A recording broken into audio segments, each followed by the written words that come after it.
Hold on. Yeah, okay. Okay. Okay. It's like, Got me wait, scared for a while. I What's was like- happening here? Yeah, so Terizla mid. Yeah, that's the thing about having an Atan, because you compensate for the magic damage, right? Opens up physical mid laners. Not that there's much of them. No, there is not a lot of physical mid laners. Let me tell you that. But I don't know. Wants to experiment slightly more. We just see though game 1 coming in onto the screen. I see Joam picking up some magic resist items at level 1. So both marksmen, in fact, going for defensive items. Yeah, I do feel between both, it should be on Rebellion if they want to be a little bit more aggressive. Right now, I'm very interested to see whether there are changes in terms of the emblem setup, because for now, it looks like no one is using Warcry and no one is using the Temporal Rain. So, looks pretty standard coming in from both teams. Yeah, at least emblem-wise, there is nothing out of the ordinary. Yep, nope, everything's still the same. Just basic stuff. Though I do agree, I feel like if you are Rebellion, you are the one looking to snowball, since you do have Roger Natan, which can be quite hard to deal with. I'm really looking at the tempo for Rebellion Esports here, whether they want it to be a little bit faster, whether they want it to be a little bit slower, because with the Natan, generally you want to go a little bit slower, you want him to get his Holy Crystal first, but the fact that you do have a Roger on your side and you have multiple ways to initiate a fight from the Minotaur as well as the Terizla, do you want to speed things up? Like, do you want to wait for the turtle or do you want to gank before the turtle? I suppose Rebellion can consider fighting for turtle. Cars would be forced to flicker already. So Uki was camping there for the longest time. They are going to send backup though. Oh. Suelo and ODT, the 4 people of Rebellion on that top side, but no flicker means no engage. Yeah, the thing is, I feel like Cars is not able to hit onward. That's why they can't initiate that well. Ukir pulls Suelo in, but both the XP laners and the mid laners have hit that. I think Changnu is going to get his wild charge very soon. First turtle fight, not affected by the patch at this point, but is Changnu flicker wild charge? The penalty zone is just not going to be enough. Suelo uses it a bit too late. Spear of Destruction is committed, but no follow-up. And Rebellion Esports, they're going to try to fight through this Cars with the Primal Wrath, dealing damage over the wall on Smart Omega. In fact, Rebellion looking to turn it around.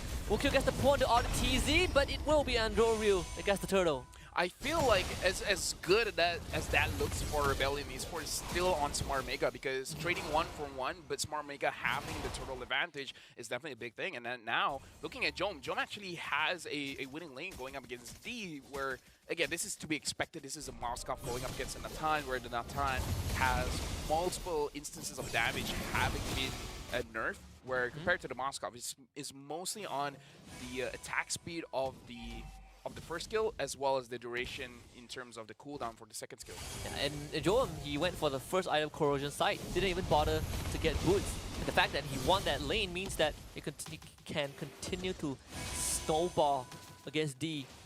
Vincent going down to first blood, that one also stings for Rebellion. Yeah, Vincent now is having a difficult time trying to get his purple buff, even though he eventually gets it, but we can definitely see the timing is a bit off. Yeah, they want to at least keep D away. Joam taking majority of the platings already, so that's even more gold funneled into the Moskov. Right now, it does seem like Smart Mega, they're just winning in terms of trades here, because all across the map, we see that Joam basically gets an advantage all by himself. Cars is having a difficult time going up against Ryota as well. So this seems to be, before that Ukiri gets caught, but he's going to flicker out of trouble. Yeah, very quick response. I believe Vincent wasn't in range for the Lycan Pound, so very unlucky for Rebellion. Another ultimate for Suelo, not resulting in anything, with the turtle coming up in 20 seconds. It seems like Rebellion Esports, they're putting a lot more attention onto Vincent. I mean, it does make sense, but I don't know. So far, Vincent, I kind of feel like he wants his first item first before he goes crazy into the fights. So this might be more of a scaling kind of Roger. Not sure what his first item is going to be, the War Axe. Yeah, it is. So, I mean, the extra spell vamp, I suppose. I mean, he's already good with the old War Axe. Rebellion deciding to posture around the turtle a bit, the Grok wall to block them off. Vincent will show up, but he is level behind Andoryu. In fact, the whole team of Rebellion Esports is around this area.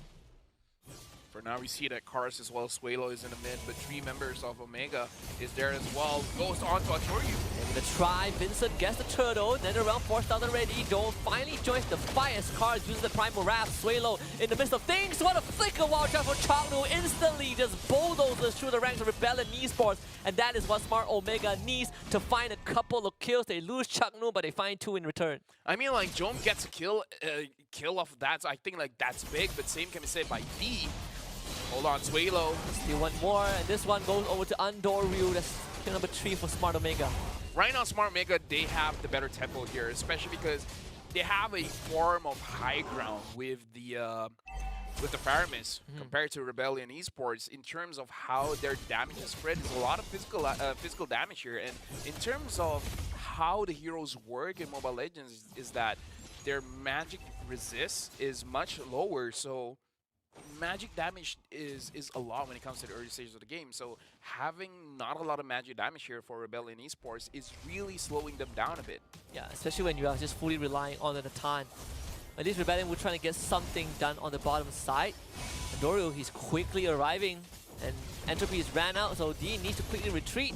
ODT to keep him safe. Then No Fear knocks Andoryu out. Rebellion able to escort the Natan to safety. Yep, very good escape there, and just a little bit more auto attack damage. Honestly, if they just clear the wave, they can probably get that turret, but Ryota is making sure that all the wave is going to get cleared, so even if he rotates away, there's no way for Rebellion Esports to get this.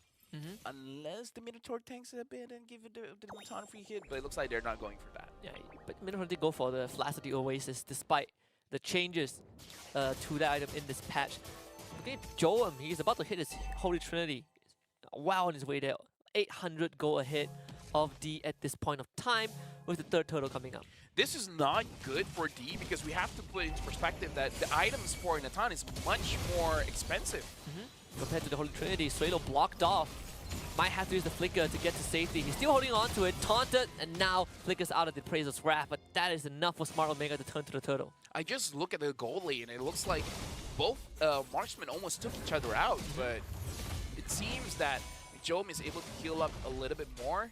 Turtle fight right now is definitely looking more towards Smart Omega. Yeah, no Flicker onto Suelo. Smart Omega, they decide to go for the turn, and instantly Minoan Fury only connecting onto Ryota. They follow it up with the penalty zone, but he has Vengeance though. He's just gonna eat up everything alongside the Nether Realm to protect the ranks of Smart Omega. Rebellion Esports just does not have damage to tear through the layers of protection. Ukyo Flickers pull Suelo back, 3 kills for Smart Omega. Right now it does seem like Rebellion Esports, they took a chance with their draft. Having a fighter in the mid, it looks like it's not working out for them just yet. Especially because you don't have a snowball on this Roger. A Roger 8 minutes in, 0-3 and 0 is not a Roger that you're really comfortable with. And I feel like this draft is just not, it does not have the tools to go through this multi-layer defense, right? Netherrealm, and then afterwards you have to deal with, you know, being taunted and all of that. So honestly, the initiation from Chaknu is amazing as well. Yeah. Like, I believe that Chaknu's initiation is one of the big reasons why Rebellion Esports haven't been winning the team fights. I think this is definitely a double-edged sword. You need at least the Roger or Natan to get ahead, but both of them are having a rough time. Not much towards the Natan, but Vincent is just not having a game at all. Yeah, looking at the difference in gold here, it looks like Jome has a 1,000 gold advantage over D. Jome has 2 levels advantage over D as well. And Jome already has his Trinity items. And D, unfortunately, is, I believe, at least 2,000 gold more to complete his Holy Crystal. So it's going to take quite a while for Rebellion Esports to get online. Might even consider just going for the Blood Wing, but I agree. I think you need Holy Crystal because their team just does not have damage. Joem takes out the bottom tier 2. Smart Omega sieging with the Lord in the mid side. This could turn really bad, so better than that. Their high ground defense isn't really the best either. Right now, the Lord is marching in. We have to remember the Lord has 30% extra max HP, and so far, he does look much more tanky. And Chaknu really pushed all the way back. Again, Entropy used as the Nether Realm very early on. Taken now. Ukyo will fall, but all the easy goes down to Joem once more. Then we're going to flicker to safety. So high ground defense successful. Yeah, Joan was being a little bit too aggressive there. It looks like he was not punished. Rebellion Esports does show that if they want to defend their base, they kind of have to throw bodies in front because they don't have a mage to clear things up. Where we do have to remember that the Natan can clear the lanes very, very fast, but other than the Natan, it's not going to be a good time for Rebellion Esports to actually kill the minions. Cars is blocked off, isolated from his team, had to flicker also. Smart Omega at this point of time, they are just dancing in front of Rebellion's base. And thank goodness for D. So committing to the Holy Crystal at this point. He's going to get it in probably after another minion wave. So Smart Omega, they finally choose to reset. Rebellion Esports, they have tools to initiate a fight. They have a Nita, they have a Terizla as well as a Minotaur. So it's only a matter of time. But the thing is, you have to be able to catch at least 3 members of Smart Omega for it to really work out. Now the thing is, looking at Vincent as well as D, the best case scenario that I can think of is D trying to lower the HP of Smart Omega by a lot and then let Vincent clean up. Yeah. It's either that or if you can blow through the nether realm fast, then that is a good way to mitigate the impact of Smart Omega. But Suelo had to turn with the penalty zone. Just as a means of buy time. Actually, the Minotaur kill almost got him out, but he still went down. So no Terizla for the next half a minute. Yeah, I kind of feel like Rebellion, they got to really look at this game and perhaps change their strategy for the upcoming match because having a fighter in the mid sounds good, but I don't know, in terms of execution, it seems very difficult to do. But D has, before that Chano engages. Straight up, just a wild charge to end it all. That's going to ODTZ down, followed by Cars. Smart Omega finding 2 extra kills. Suelo will be back. Assume he has the penalty zone, but it has to be between him, D, and Vincent. I don't think they have the damage to defend the space. Smart Omega straight for the crystal under 12 minutes. It's game 1 for them. Smart Omega using a draft that they know how to pilot wins them game number 1. Rebellion Esports having a high risk, high reward kind of draft didn't work